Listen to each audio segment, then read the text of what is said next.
All right, it really takes a special kind of lunacy to believe the things that the Democrats of today believe, and it has been on full-on display during this 2020 race. Here are the 14 dumbest things said by 2020 Dems in this race. Let's start with some of the candidates who, very sadly, are no longer with us. Let's start with the Senora Chicano Castro, who believes it's not enough for women to have the right to have an abortion. No, men should be able to get them too. I don't believe only in reproductive freedom. I believe in reproductive justice. And what that means is that just because a woman, or let's also not forget someone in the trans community, a trans female, is poor, doesn't mean they shouldn't have the right to exercise that right to choose. And so I absolutely would cover the right to have an abortion. The guy literally has no idea what he's talking about. He just knows, well, the base, they love transgender people. Transgenderism. We love it. I mean, perhaps if he just stuck to pandering in Espanol, he'd make a lot more sense. Me llamo Julián Castro y estoy postulando por presidente de los Estados Unidos.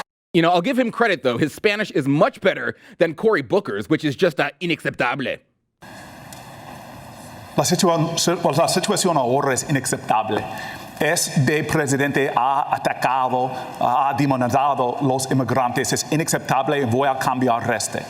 That's kind of how I imagine it sounding if Terminator had like a Spanish setting and you just flip the switch. Now, Kirsten Gillibrand, or Gillibrand, I don't really care, was a special kind of brainless. Some might even call her a bimbo. But not I, because I have too much class.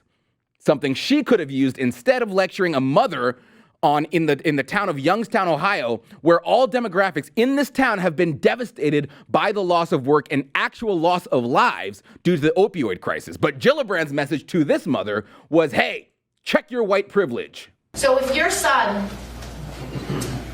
is 15 years old and smokes pot, he smokes pot just as much as the black boy in his neighborhood and the Latino boy in his neighborhood. But that black and brown boy is 4 times more likely to be arrested. And when he's arrested, that criminal justice system might require him to pay bail. $500. That kid does not have $500. He might not be able to make bail. That's institutional racism. Your son will likely not have to deal with that because he is white. Yeah, he's white, okay? The Democratic candidates generally agree white is bad, whitey, real bad. Everyone from Joe Biden, who said white man's culture is responsible for centuries of violence and has got to change. Folks, it's got to change. To Beto, who groveled at the feet of the View ladies and apologized to them for his white privilege. There are things that I have been privileged to do in my life that others cannot. And I think the more that I travel and listen to people and learn from them, the clearer that becomes to me. The systematic, foundational discrimination that we have in this country, in every aspect of life, is something that I have not experienced in my lifetime. And I've had advantages that others could not enjoy. Oh, shut up.